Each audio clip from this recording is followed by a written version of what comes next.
right, welcome everybody. I want to show you some of the recent updates in Project Felix. Let me just turn this down a little bit.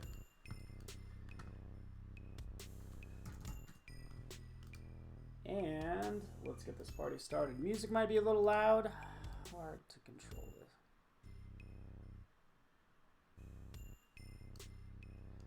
Let me know how that music sounds to you.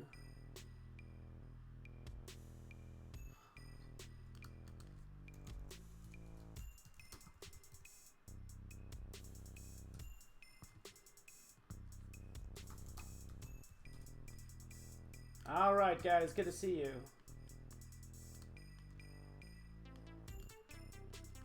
Good to see you. Martin, wherever you guys are from.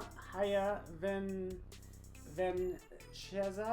Darwin, what's up? Music's good. Hopefully it's not too loud. It's a little loud in my ear, but I want to make sure you guys can hear it okay. And today what we are covering is what's new in Project Felix. So that's the plan. It will... it will get you up to speed if you're not familiar with Felix. And let's make sure you can hear me a little better. All right, we got some lasers in the background. Let's change it a little bit. All right, cool. Hello from sunny Florida. So let's dive right into this. And again, you guys should see me live and everything should be looking good. Let's dive into this right now. I'm going to share my screen. Okay, so of course we have this Project Felix page. You can read more about it, but essentially Project Felix will allow you to create high quality photorealistic images. You're not really creating 3D, you're doing more of compositing is what you're doing. So that's what's going on, compositing 2D and 3D, giving you that flexibility of 3D while using 3D, but giving you that flexibility with 2D images. So really it's your gateway drug to 3D if you ask me. All right, cool. You guys got that? Fantastic. Let's dive into this, guys, because again, it's just been updated. You have probably seen maybe articles posted on like Digital Trends, obviously on Microsoft, Macworld, okay, has been writing about it the past couple days because this just was released yesterday. Okay, so I can go through all of these crazy, I can go through all these crazy different features, but let me do that by launching Felix now, okay? One thing you'll notice as soon as you launch it, Yasser, good to see you, buddy, and Junio and Andre says, welcome back here. Obviously, won't say welcome back to you, but we're going to create a new project because I think it has the best onboarding experience around, okay? And sorry, my head's a little bit in the way of this, so I can just kind of sort of like move over, maybe shrink myself down a little bit so you guys can see everything within the interface. All right, something kind of like that as we listen to this really spacey music, right? Boop. Because this panel is really important, right? So we see our assets panel here off to the side. We have our tools on the left side, and we have a bunch of the scene. So consider your scene like your layers panel. Okay, so that's the easiest way to put it. Hey, nice people, Our Generation Films. You're a nice person as well, I'm sure. So what's so you probably saw my my background. But nonetheless, this is where you want to start, right by my head. In fact, if you can see, I'll zoom in right over here. Okay, you can see, you can search through different assets. We're giving you all these different models, lights, and materials right down here that you can start with. Okay, so I'm going to start with the first one since it's just easiest to, and also let you know where you can also start. Literally, by clicking on it, it will add it, or you can do a click and drag and bring it right into your scene, okay? But notice that it's actually been cleaned up. So if you've downloaded Felix before, a lot of these selection and moving tools are actually up here on the left side, which makes it easier to access, quite frankly. And notice how we not only have pop-ups that tells us what's what, but we have shortcut keys. So this is brand new as well, okay? So from there, I can obviously, try to select my guy and kind of move him around, right, like you would. Can undo that. Notice how it added the wireless speaker, because that's what this is, shaped like a like astronaut. And to answer your question, the name of the software is right beneath this video title, which is Project Felix. It's our new sort of compositing, 2D and 3D compositing tool, and I'll show you how powerful it is right now. How's the music? It's a little loud for me, man.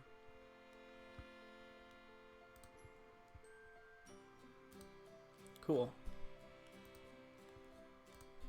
All right, thank you. So yeah, to answer your question, Douglas, it is similar to, say, video. It's similar to Element 3D, sure, like sort of your fundamental 3D program. It's your 3D for non-3D designers.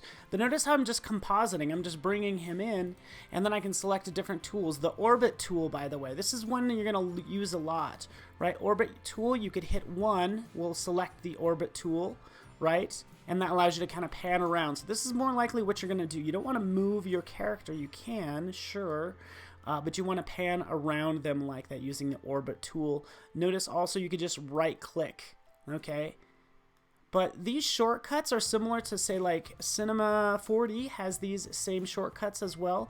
Even for the hand tool, which is going to pan around, that's similar to Cinema 4D as well. So you'll hit, 1, you'll hit 2 to pan, 1 to rotate. You get the idea. We want to zoom in and out. It's going to be right here. So I think these shortcuts are going to be awesome.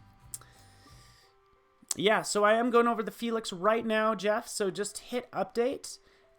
If you have Creative Cloud, by the way, let me just pop out this menu. Let me open as window. Here it is. If you have Creative Cloud, you can see Project Felix right here. So it might ask you to update it. Just update it that way if you already have Creative Cloud and you're well on your way, okay? So I'm rotating this around. I might move it in and out. I kind of want to do a couple other things to it because there's other things added to this as well. There's obviously models that I'm dealing with. There's lights, and then there's also materials, right? So how do materials work? Well, I can take the glass, or I can take, say, metal, for instance, right? And I can drop it on, okay, and it will just color that. Another way to do that, since I'm dealing with this character, I'm thinking, okay, I want the base and the different elements to be all colored the same thing.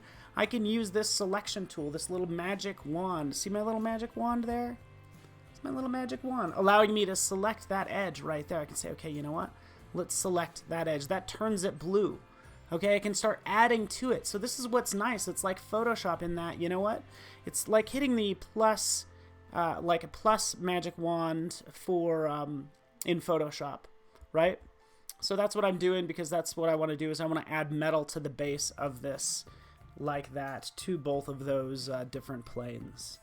That gets to be really, really important, especially as you deal with meshes that are really complex. I'm going to leave this as is, but this mesh right here actually has all these little parts that I start highlighting blue. So this gets to be really important as you get into complex objects. Now, Adhunik, you asked about what about this being realistic? I'm glad you asked. So let's get into some of the realism. The realism honestly comes from your renderer, to be honest with you. Yes, you're compositing and all of that. You want to make sure you're matching your object to your scene, which I'm going to show you how to do that. But as well as the renderer and how effectively it renders light and refraction and all that good stuff. And actually V-Ray, if you guys are familiar, is actually built into Felix. So that's what's going on. So in terms of bringing in your own stuff, so if I go to open, notice that the file type is going to be this ASD file. You can bring in some basic models. So let's go into import 3D model. And I'll just show you what you can bring in. Actually, it doesn't give me the list, but should allow me to bring in an OBJ and an STL. So those are pretty important types. I don't know about the specifics for what you're looking for, but OBJ and STL will bring in. I usually do OBJ because it's literally your universal object file. Yeah, so Ivan, I mean, V-Ray is expensive. Like V-Ray is too expensive for me, right? I don't have V-Ray for Cinema 4D. but it's baked into Felix, which I like, okay? So from there, I'm just doing some quick things. Let's add more to this, guys. I need to add a background. Notice how I can come in here and I can select the background, right? I could do that.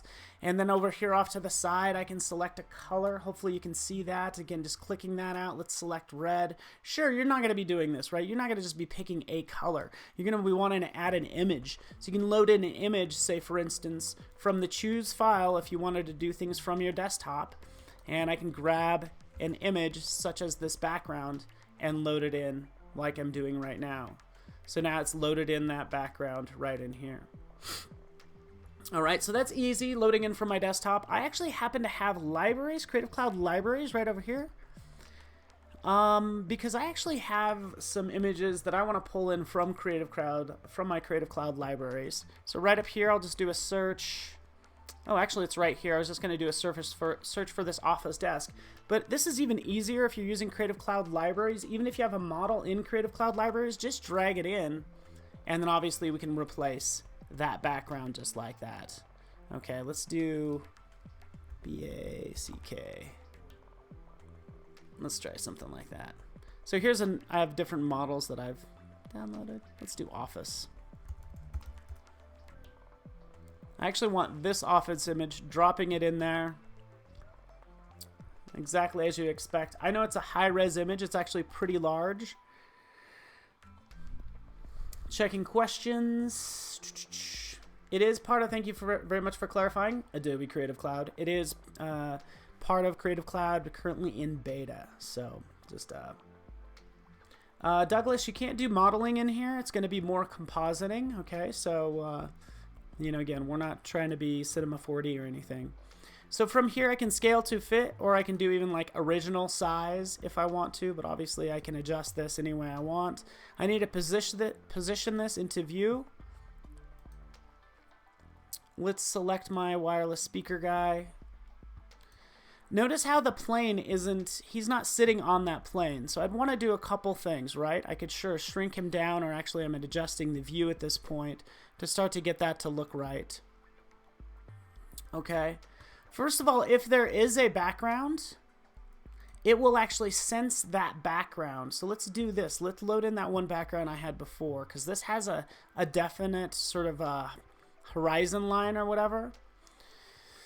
But here I can say align camera to image. Bop, and then it puts it on that same plane, and then I can adjust this, kind of bring it forward like that. So it's actually sitting on that same plane because it recognizes that horizon line. Okay, can't say when it's going to be ready. We're still working on it, bud, but we wanted to get it in your hands ASAP since yeah, just because we could. We wanted to do that ASAP. I, again, like this background, dropping it in there, and then I can do all my manipulation, you know, positioning this into this scene just like so. But this is what I like a lot about this. As soon as I kind of position it into place, we'll just kind of move it over here, something like that. Again, using my brand new shortcut keys, right? Clicking or pressing 2. I can press 1 to rotate, so maybe we want to rotate it a little more to us, you know, hitting the 3 key, shrinking it down, something like that. So again, this is kind of the way I'd want to work. This is the way I'd want to work as a designer. If this table is tilted a little bit, check this out. I can use the horizon tool. So selecting the horizon, I could say, hey, you know what? It actually needs to be tilted down slightly. Whoop. Let's click on it. You know, it's actually tilted a little bit. That desk is tilted a little bit, so I'm adjusting accordingly. All right.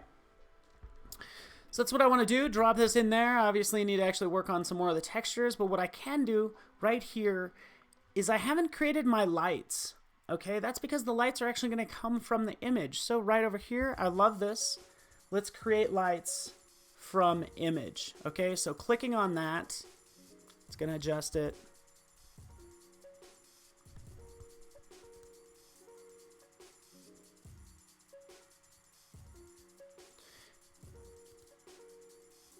Image-based light. I turned my head, so I actually don't know if it changed much.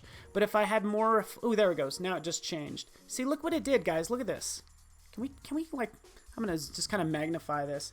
If you could see what's going on there, It's actually reflecting the image. See, look, it's reflecting the glasses. Can you guys see that? It's reflecting the background in his helmet, which happens to be a metal. Okay, so, and it's creating those lights from the scene.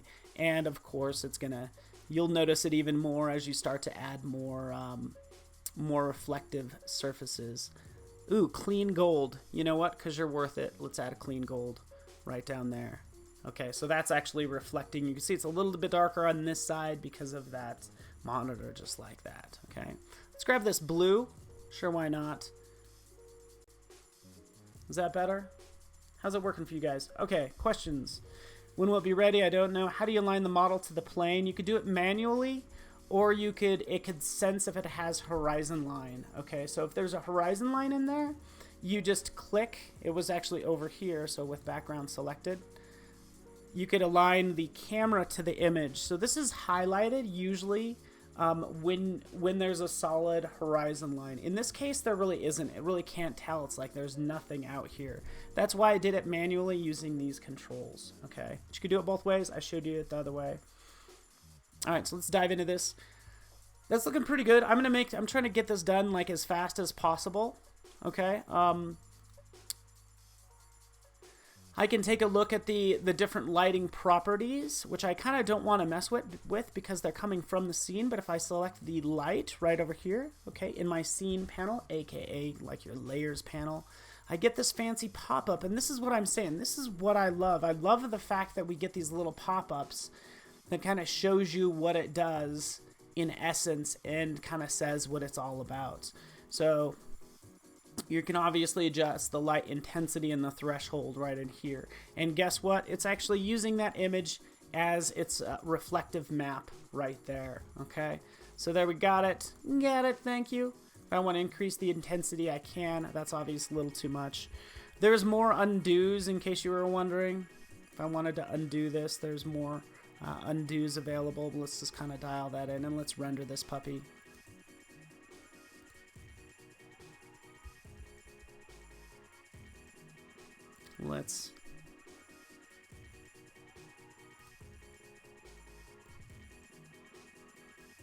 I'm making the light a little stronger. But let's take a look at that, because you guys were asking about rendering, right? Right down here, it's actually rendering the scene each and every time. Okay, so it's rendering this particular image. I can see it right here. So I actually get a preview of what it's looking like. I don't need to click render. But when I am ready to render, I'm going to click right down here. This little square, click. And now it's going to start to give me a preview of what this will look like. Again, a simple speaker. I could probably rotate it a little better.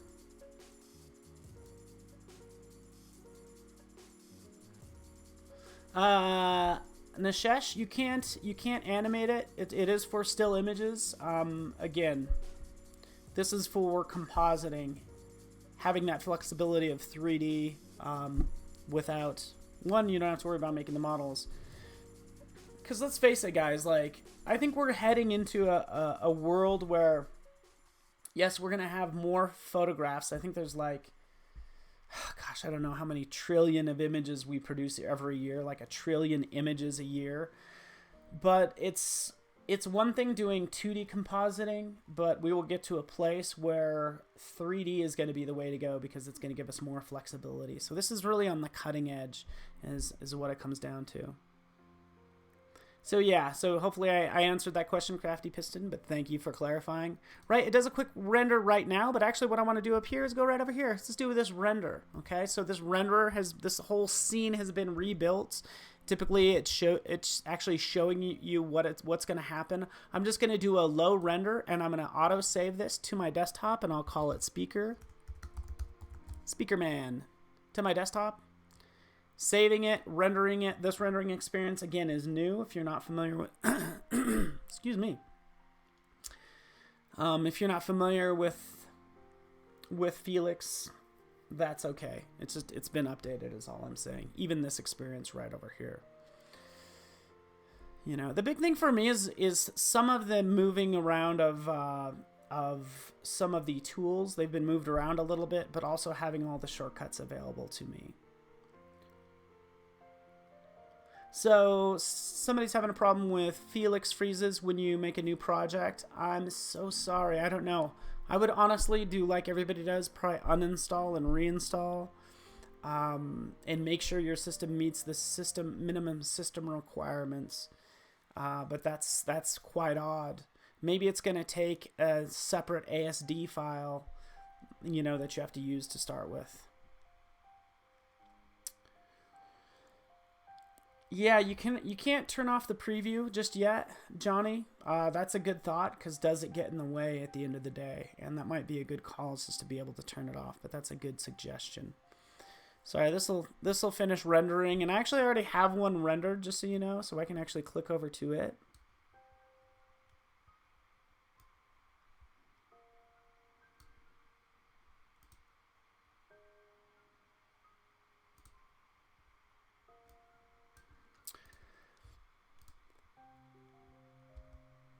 Let's take a look at this one. Oh yeah, this one I made earlier. So while that's rendering out, I'm going to open up just this untitled image real fast. Wait for it. Photoshop's a little large.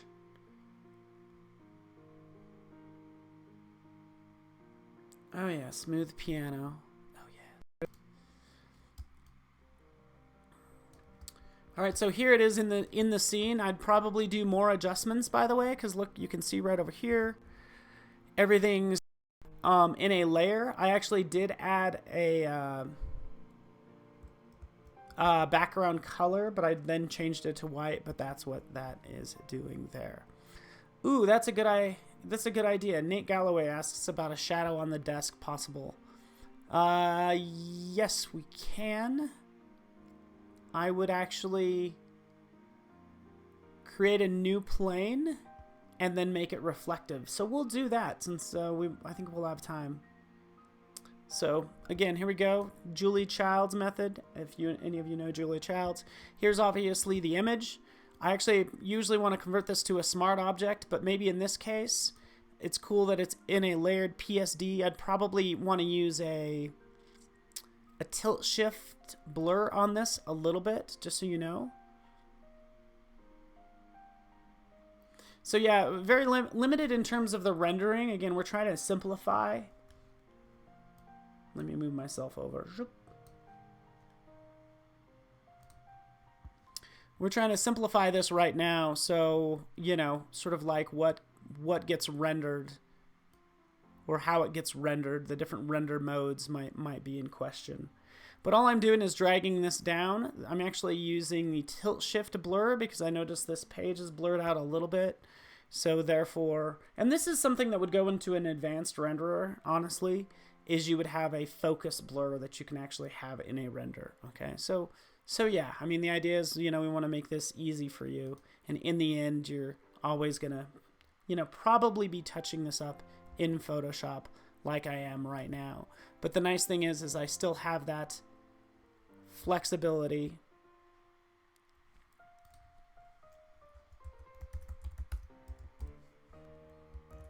of a PSD as I dive into this and just add, you know, some text behind his head. You guys get the idea. Here is Speaker Man. Yeah, why not, huh? Let's make that, what color would you make that? A gray? Or even this blue. Still working on it, but essentially, since it's in Photoshop, I can have all the fun that I want. All right, saving out that PSD.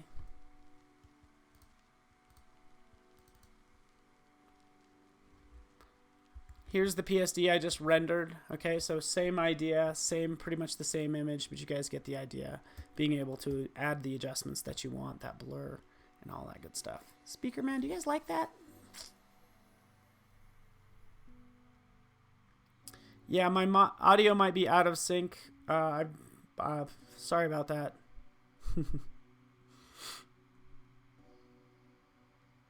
Okay, good. Crafty Piston. I'm kind of curious, buddy, what you're using in terms of renderers. You know? totally curious as to what you're using for 3D right now. Give me 1 second.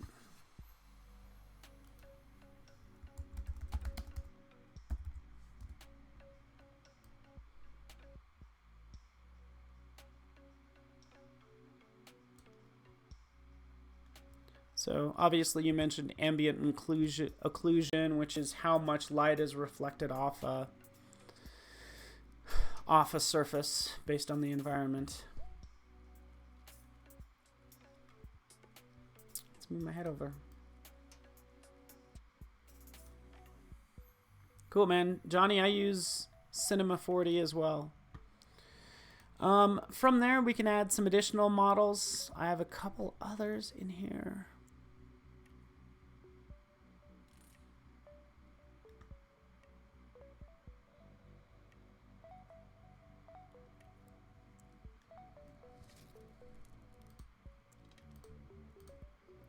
You can't really move the renderer, but you can minimize it. I think somebody was asking about that, but right down here you can show or hide the renderer. And obviously you can flip it from being the render full screen to smaller down like that. But I like keeping it up. All right, so let's take a look at this object as I select him again. Right, so essentially what we have is we have this character. I have most objects selected in here. I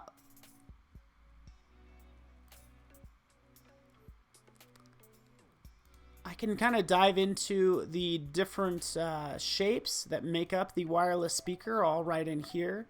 It's going to start to give you all the different materials or the appearance. So there's a couple different, this looks like there's a base color, but then I overlaid it with a metal. Okay, so that's kind of what's going on, sort of diving a little bit deeper. Even with the light and the background and camera. There we go. I'm trying to think about how I would actually develop, let's just drop in this plane right here, how I'd start to develop a, you know, a shadow just beneath this guy, right? I know I can do a reflection for sure, right? Because what I could do is I could take this object, I can scale it up, okay, and you would appreciate this, Crafty Piston. It works just like Cinema 4D. Notice how I can grab any one of these sides and sort of scale it out just like that. Right, let's scale it out this way. It works the same way. Okay, which is nice. From there, let's grab some materials. Let's get a glass, drop on some glass right there. Obviously, it's still taken into account the light from this background, but I'm trying to get a little bit of a reflection on our character right there. So let's just render this out. So now he's obviously on glass, so it does the obvious. So I probably have to do a little bit more adjustments to, you know, sort of turn that into a table, but you guys kind of get the idea. Cool. From there, I can actually open up other examples that I actually have. The big thing is I actually wanted to kind of go through all of the different features for Felix, but it sounds like a lot of people are kind of new to Felix. So I don't want to like belabor it because you might not know what is new versus what isn't, right? So you can see, obviously you can download it. It's in beta, by the way, so we have a lot of ways to go. In terms of objects as well, you can use Adobe Stock. I actually just used one of these stock models right in here, okay, that I pulled in that you're welcome to do. But also if you click, we could search for assets, so I can search for a bottle. A bottle's going to come up, right? I can see it there, but even on Adobe Stock, so let's do that right now. Stock.adobe.com, so whether you know it or not, there's actually items out there, not only objects, but materials and lights available. So, welcome, Shimmer Stockton. So right over here, bottle, do the same search. This is Adobe Stock, by the way, if you're looking for assets. Right out here, I'm going to go over to 3D. Okay, selecting 3D, and this is going to give me all the different bottles. Not only the objects but also materials as well. So if I twirl down filter, you can see you can search for models, lights, and materials. Okay, I'm trying to take a look at what else we have. If I clear this out, by the way, and do a search in 3D, you can see all the 3D models on Adobe Stock. So I can start to create something kind of fun. Ooh, I really like that gold nugget, right? But that's really most of that's material. Ooh, Halloween skull, right?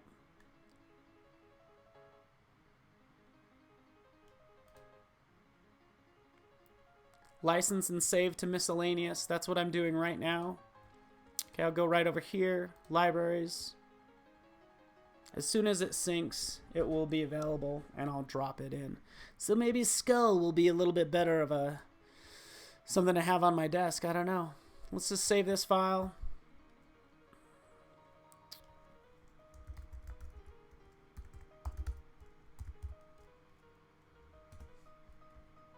Saving that out really fast. Again, this is 3D, so expect everything. Just be prepared that when you're dealing with 3D space, everything's going to move like slightly slower. So that's the idea there. Okay.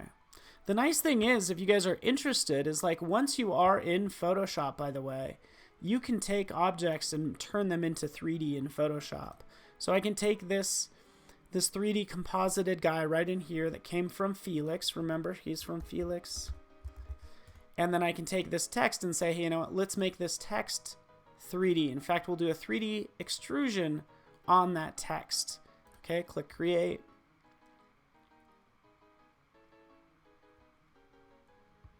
And now that text is 3D in Photoshop. From there, obviously, I'd adjust the extrusion depth. Maybe I'll make it 20 pixels, something like that. And I can add materials in here. So you can actually make some 3D in Photoshop, by the way. And composite it with what you did in Felix, right? Cool? Cool, guys. All right, so diving back over to Felix. Hopefully that's files saved. File new. Give everything a second.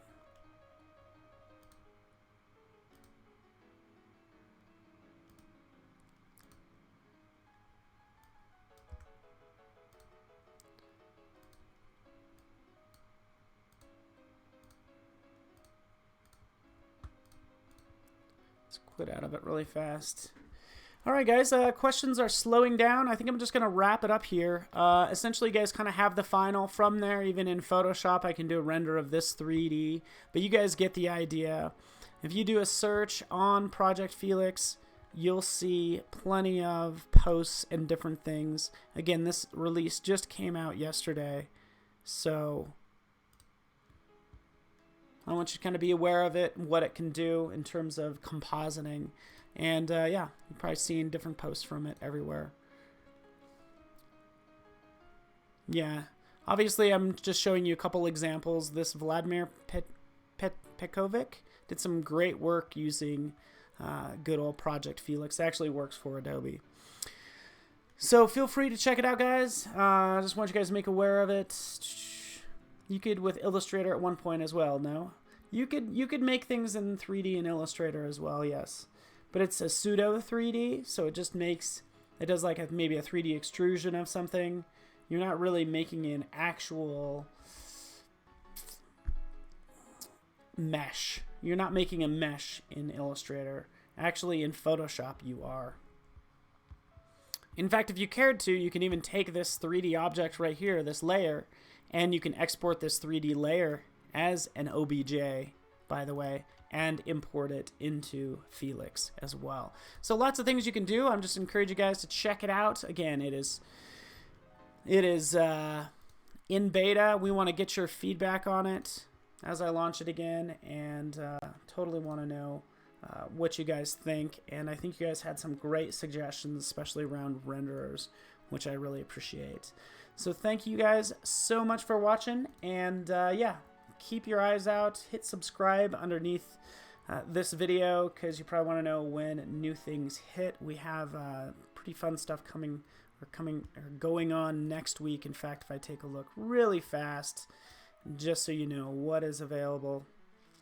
Coming up next week is a 3-day excuse me, a 3-day stream from Paris, and I'll be live streaming on Monday as well. But thanks so much for watching, guys, and we